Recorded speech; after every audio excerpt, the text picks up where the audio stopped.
Fyrsta sem ég myndi gera með þetta væri bara að matta yfirborðið og ná því svona snyrtileg og þannig að grunnurinn bindir sig vel við.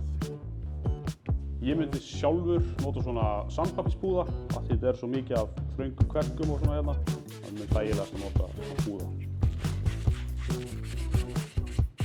Síðan það er búið að pússa hérna upp allt yfirborðið og gott að fara með rakri tusku eða blautþurrku og þurrka brikið af.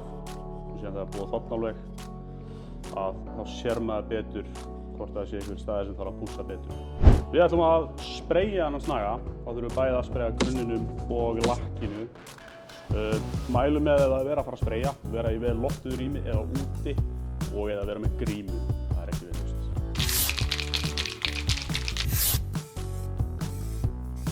Það sem ég segi alltaf fólki gera þegar það er að fara að spreyja að byggja þetta upp í mörgum þunnum umferðum heldur en að byggja þetta of þykkt í einu. Þá myndi bara fá leika. Með svona spray þá mæli ég alveg með að fara svona 4-5 umferðir og mæli alveg sólarhring á milli umferða.